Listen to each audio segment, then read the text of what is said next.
Hey everyone, welcome back to another episode of Connecting Women in Insurance with me, your host Julie.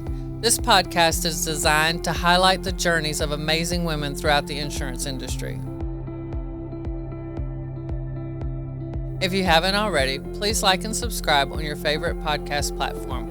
This will help us grow and bring you new and exciting episodes in the future. So without further ado, let's jump right in. Hey everyone, joining me today is Miss Lesley Simms. She is partner at the law firm of Rubinton Simms. Thank you for joining me today, Lesley. Thank you so much for having me. Tell me a little bit about what you do there on a daily basis. Okay. So I am currently one of the managing partners here at Rubinton Simms. So that means I handle everything from supervising the people to managing a caseload of my own day to day. I am the lead trial attorney for most of our cases. So when something does go to trial, I am first chair on probably 99% of those trials, and we handle first party property insurance defense cases. Okay. And how does that work out with home? Oh. So I'm also a wife and a mother of two beautiful girls, 10 and 3 years old. And it is Fun an ages. incredibly, oh my gosh, yes. They are totally different, but both really, really fun. And it is a constant balancing act and constant juggling of work and school projects and swim and gymnastics and all of that. So I'm very, very lucky. I have a really good partner who is as flexible, whether he wants to or not. He is incredibly flexible. A lot with pickups and drop offs and all of that. That's awesome. And I tell you, people will tell you, oh, just wait till they get here. You're going to whatever. And it's kind of negative. But I have two daughters, and they were 2.5 years apart. So it wasn't as big as, large of an age difference. But still, I'm telling you, my neighbor said it best when he told me, he says, every stage, every new stage is wonderful, and you kind of miss the old stage a little. Yeah. But it's new and it's fun. And my girls, I swear, it was just better every year. I could not have been more blessed. I mean, literally, when I grow up, I want to be like them. Like, they are amazing young women. And, but, it was just fun. Like, it wasn't the horrible teens or the terrible twos. I mean, every kid has their moments, but I was really blessed. I just so enjoy it because I tell you, it goes by so fast. Oh So yeah. fast. Oh yeah. I mean, And you it's blink mm-hmm. and it's like, what happened? How are you in your 20s and I'm still 40? I mean, but yeah, those are great ages. So much fun and so much to do, and they're very active. Yes, both of them are incredibly active, and like I said, it's a constant juggling. We just came off of summer break where I fully overcommitted as far as summer camps go. So my Oh yeah. oldest one had the summer of her life. Meanwhile, I'm doing a mediation from the waiting room at art camp, and I'm taking phone calls on the way to fishing camp. But it was definitely. But you know what? That is awesome that the position you're in affords you that.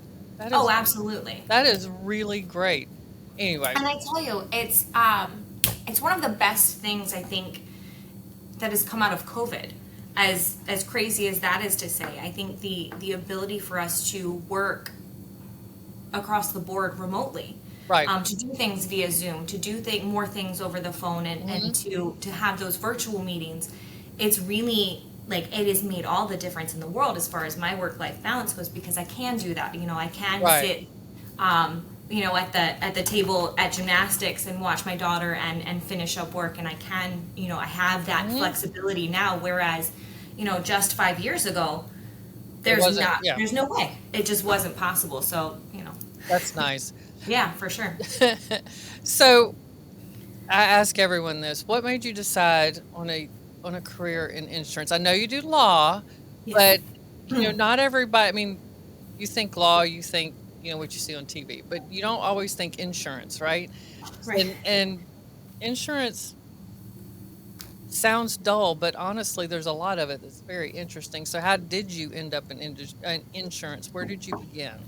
So I, growing up, I had always wanted to be an attorney. Um, since I was very, very little, that's what I wanted to do, and I wanted to be a prosecutor. I wanted to put the bad guys in jail, be Right. the voice for the victims, all of that. Um, as things do, they never kind of turn out how you expect them to. I was born and raised in Virginia. My entire family is still in Virginia. Um, I went to undergraduate at George Mason University, which is right outside of Washington, D.C. And then I started applying to law schools, and my LSAT scores were not very great. In spite of, I had a great resume. I worked all through college. My GPA was 3.8. I had good grades.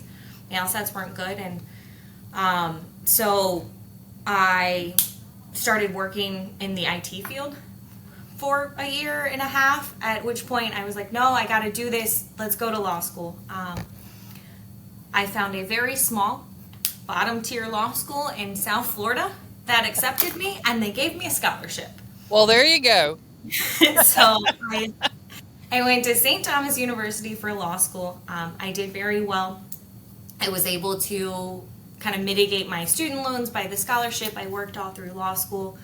The plan was to always go back to Virginia. And then I met my husband.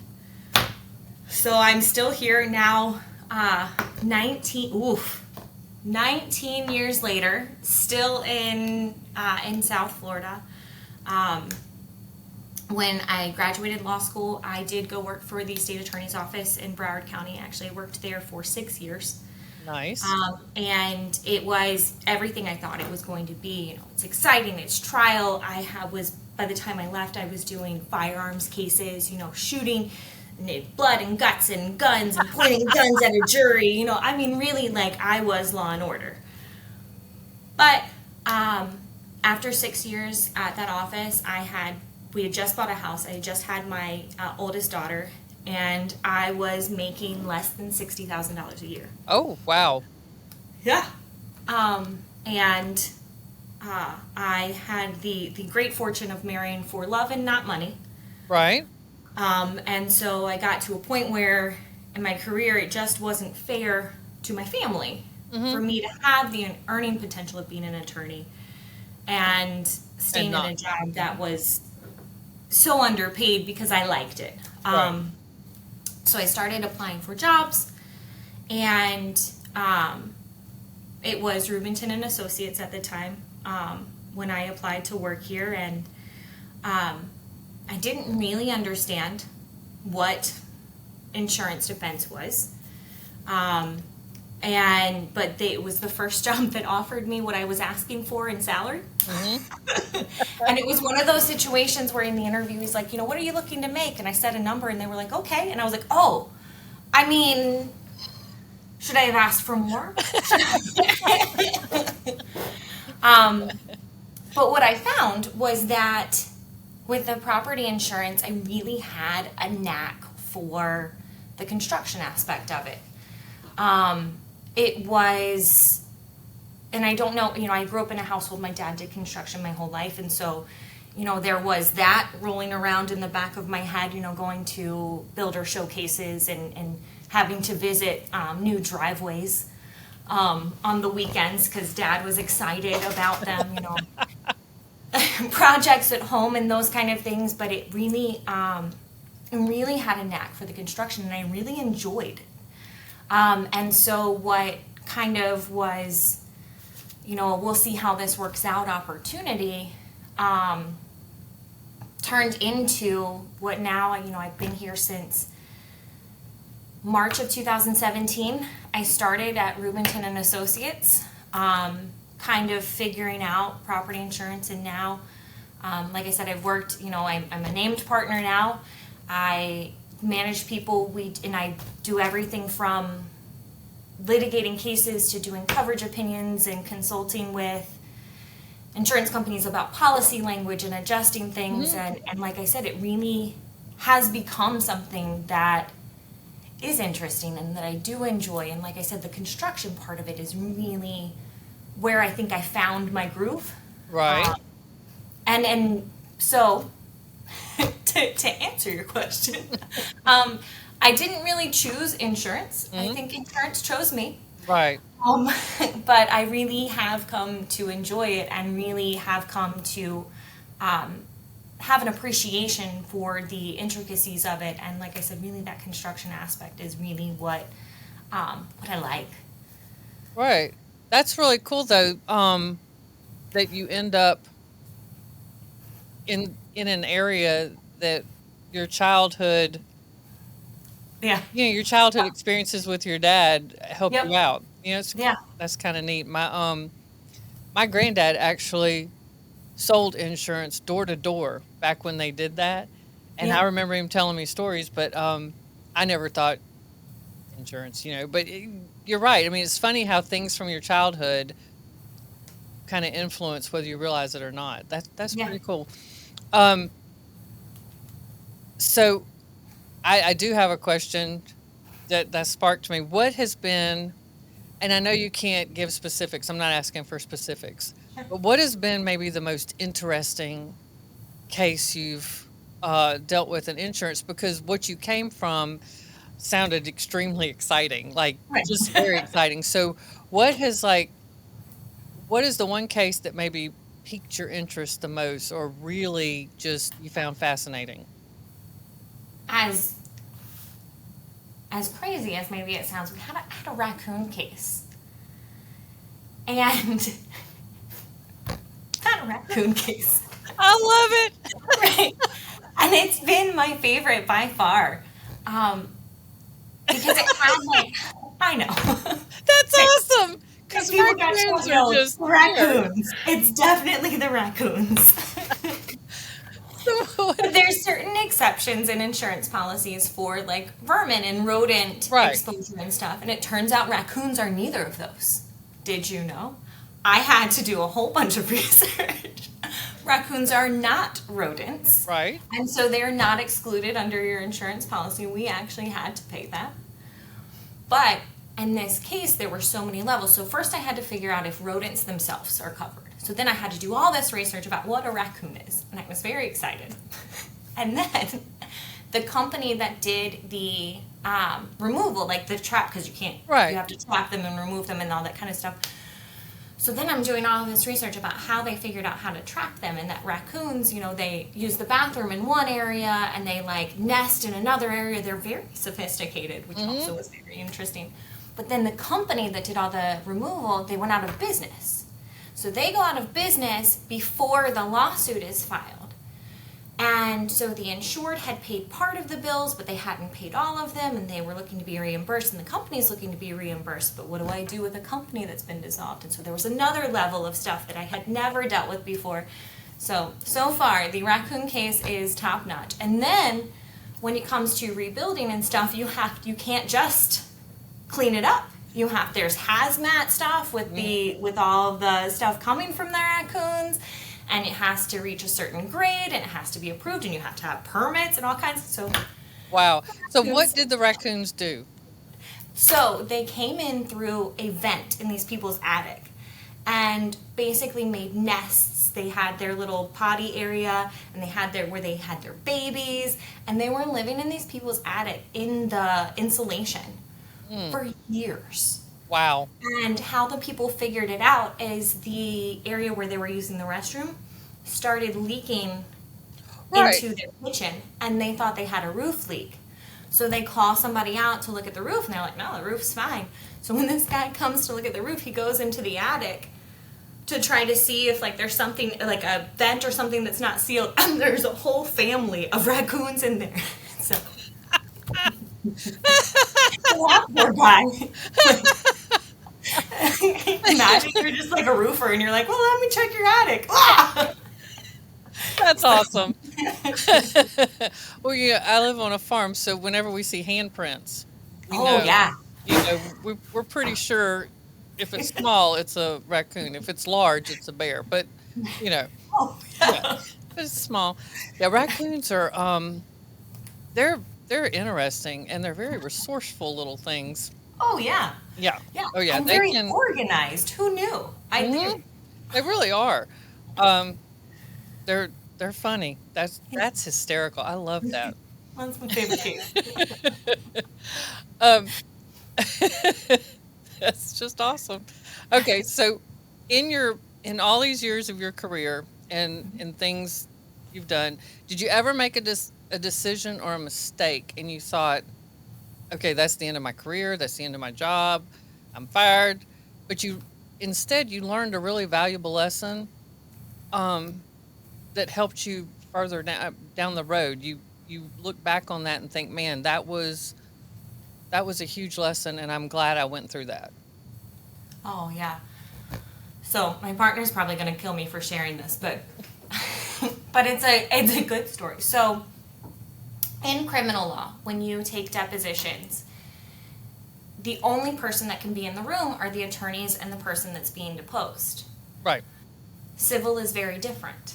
The plaintiff in the case can always be present for the depositions, no matter what. And then if there are two plaintiffs, like a husband and wife, they can both be present. Mhm. So nobody told me that when I came from criminal to civil. So I have these depositions set, and it's of a husband and wife. And they both show up, and I'm supposed to take the husband's deposition at 10 and the wife's deposition at 1 p.m.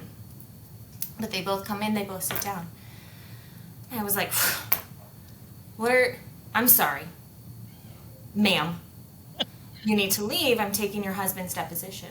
And she was all confused, and the attorney was all confused, and I was like, you both can't be in here. You will hear his testimony. You could change your own. You could just going through, and I'm like, the rules are very clear that you cannot be in here. I mean, I was very certain, accusatory.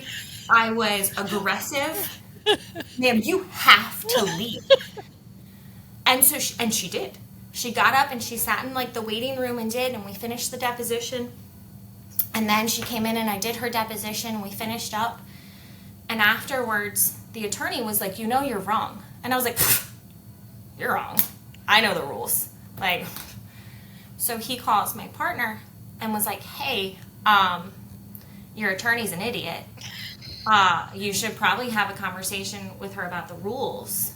And so I come back to the office and he pulls me into his office and he was like, did you kick a plaintiff out of a deposition this morning? And I was like, yeah, can you believe it? These two morons were trying to sit in this deposition together.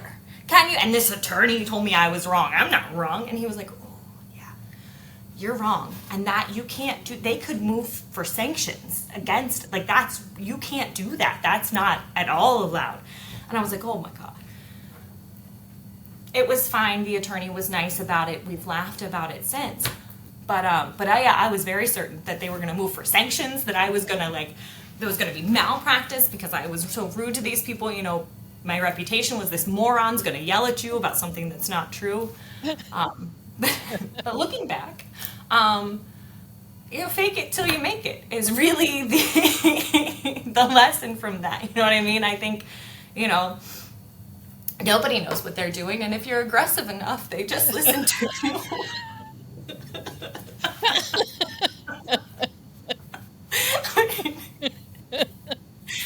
So yeah, that's probably the biggest mistake I've made is just really asserting myself and calling everybody an idiot, and telling everyone I knew the rules when I was very, very, very, very, very blatantly wrong. Just. So maybe you learned a little lesson in humility. Oh yeah, for sure, for sure. Or a big lesson. I was saying it with my chest. I mean, just full chest. No, ma'am, you cannot be in here. This is against the rule. No, I was totally wrong. That was. Well, given your background, I could see where you would need to be kind of like that because of maybe Right. people that you dealt with didn't listen well. Right. These two poor people who had a leak under their sink in the kitchen. And maybe I could have dialed it back a little. Oh, we've all been there. I mean, seriously. Yeah, we've all been there. But that is a good lesson because, Oh, for sure. because I'm sure you now check to make sure you're right before you say you're right. Oh, yeah, Yeah. yeah. Yeah, I've learned that one too. Um, Yeah. that was good. Okay, so who was or is the most influential person in your life, personal life or career, or career, and why? Oh, um, that's tough. So like I said, growing up, my dad was in construction, worked for a concrete construction company, started driving a concrete truck and worked his way up to being, a regional sales manager. Hmm. Took enough classes to have a degree equivalent in concrete construction engineering. And I think that it's not only has that, greatly contributed to my construction knowledge and really allowed me to be as successful in the insurance industry as I have, that kind of perseverance and that kind of, you know, loyalty. You don't have to come from, you know, great beginnings to be able to have great results. And you don't have to, you don't have to be given those things. You can build it, on your own. And that's, I think that really both in my career and my personal life, I've kept that with me. My parents, I come from humble beginnings. My dad worked in construction. My mom was a dental hygienist. I moved to Florida. I didn't know anybody. Like I said, they're all still in Virginia. Everything I've built down here, I have built from the ground up. Nobody knew me. Nobody knows my name. And so, without that kind of push and that kind of example that my dad had set for me, there's no way I would have been able to accomplish any of this. Right. That's an awesome thing to say about your dad. Yeah, for sure. Um, not everybody, not everybody has a great dad like that. So you're I very was blessed. very lucky. Yeah, Right. absolutely.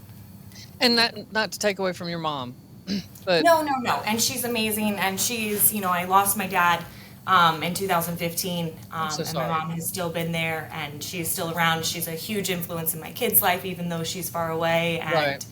And she is an amazing woman, also. But So I'm very that's lucky. pretty neat that he did that.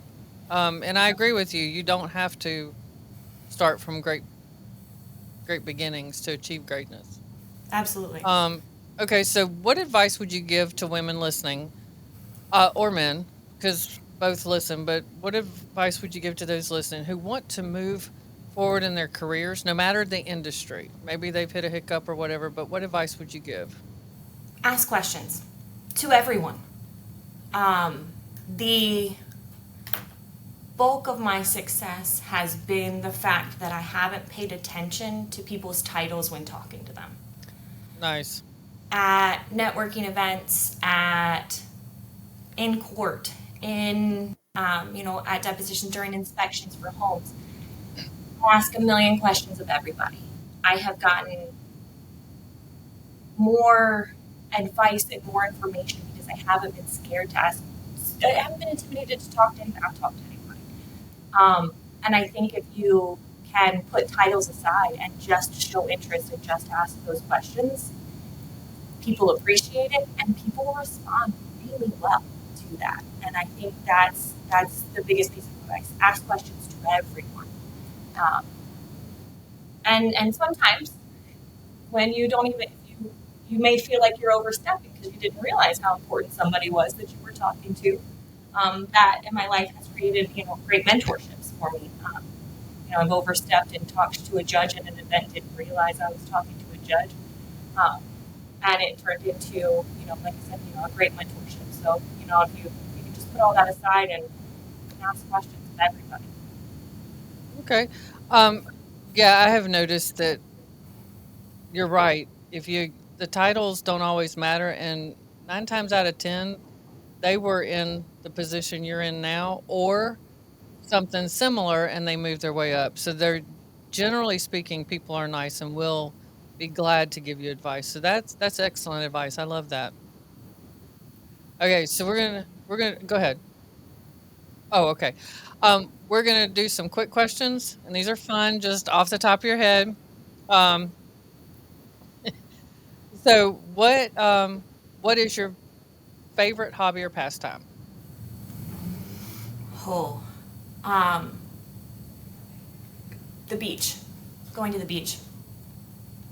We'll say that. That's a good That's a go. that's a good one. There's no right or wrong, by the I way. don't have I don't have a lot of free time, so hobbies are hard. I don't know. I like to go to the beach. No, that's good. Okay, so if you were now probably office more than kitchen, but if you were a kitchen or an office supply, one of the two, which one would you be and why? Tongs. Why is that? I feel like they are the most useful kitchen tool. You can pick Good. stuff up, you can flip stuff over, you can serve stuff with it. They're always involved. You always need a good pair of tongs. There you go. That's a good one. I wouldn't have thought that, but that is excellent. Okay. So what is your biggest pet peeve? People that are late. Oh, I hate it. I'm just telling you, I was that way until until until my divorce. And then it was just like, I'm not really in a Oh, hurry anymore. Um um oh. just saying. Um if given a chance, what job would you love to try? No matter what it is, what would you like to try? I would love to be a chef. Really? Do you cook a lot? I do. It's my favorite way to unwind Mhm. because it requires some like mental stuff, but it's not really pressing. Mhm. I feel like if What I won the lottery, I would take cooking classes. what's your favorite dish to make? Oh, I make a really good smothered chicken thigh. Oh, Mm-hmm. I'll have to get the Good recipe. mushroom gravy. Oh, I love mushrooms. Okay. If you could master any language, what would it be? Like if you Spanish. instantly master it. Spanish. Really? I live in South Florida, and It would I am help. certainly handicapped down here. Spanish. Okay. And one more. Okay. Let me see. Okay. If you could have any superpower and it has to be kind of pointless, what would it be? Oh, superpower. I would be super fast, Like, like the Flash, like super fast. That's what I would do. I would be the Flash, I could see that. right? I would never be late. I could go everywhere. I could And see wear a cape. everything. Yeah. He And does wear a cape. he does wear a cape, right? Or does he? I think so. I don't know. Hmm. Fancy goggles, Ooh. right? Yeah, the Flash for Well, sure. if you ever want to just pretend, I'll get you a cape and put the goggles on. You can drive real Just fast run with a as fast as I lawnmower on can. my 5 acres. The Add that neighbors to the won't back talk of the at all. podcast. People watching me. That's okay. They talk about me, so it's fine. Okay, so your partner now, and Yes. you, how long have you been partner? Oof. So I was named partner, a junior partner in 2019, Okay. and then moved into an equity partner in name and management in 2021. That's really impressive because you started there in 17, right? March Yeah. 17. Yeah. That's extremely impressive. Well, That thank says a you. lot for you and your. I mean, we've had fun and all, but that says a lot for you and your work ethic. Thank you. I I'm really appreciate impressed. it. That's Thank really you. good. So what? And I know this is kind of a new. Being partner is newish. Yes. So, but what direction do you think the next leg of your journey will take you, personally and or professionally? Um, well, personally and professionally. Like, I know partner. I don't think you can go up from that, can you? No, but I would like to continue to grow the law firm. We were a 7 attorney law firm when I started. I've doubled that, or because it's not just me. We've doubled that since I've started. I would like to continue to grow. We've started doing business. We do business in Florida. We've also started recently doing business in Texas. So I would like to grow that a little Nice. bit. Yeah. And so I think, while in title there's not really anywhere to go, but I think as far as the firm goes, I would like to grow it a little bit more. Hmm. And then eventually, I don't know how soon it'll be, but eventually take kind of a step back from actually litigating cases and doing, the day to day on the cases to be a more managerial role. Then I can maybe my work life balance gets a little better. Right. I think that would be good. That's a good plan. Like, I Yeah, like that. that's the plan. We'll see. Plans are tough sometimes, but that's what They it is. are. They are. But they give you kind of an idea of where to go. Right. Right. A direction, maybe not a path. Right. So, So, as we come to a close, do you have any final remarks for anyone listening? If there's one takeaway, what would it be? I, as silly as it was before when I said it, I really think in any industry, in any profession, you kind of have to fake it until you make it. If you smile and you are confident, people will follow you. Hmm. And then you can quietly do the research on the side so that you make sure that you're right Yeah, that's a good one. when you're You're saying right. stuff. But I think, really like that's, that a smile and confidence takes you way further than you can ever imagine. It really does. Because a smile, having a grimace on your face, people don't necessarily want to work with you, or they think you're mad all the time, or Yeah. you're not friendly when you really are. Maybe you're just thinking, you know? Right. I mean, seriously, I had a Yeah, boss one time be like, absolutely. Julie, I'm going to need you to smile. People are scared of you. And I'm like, I'm thinking.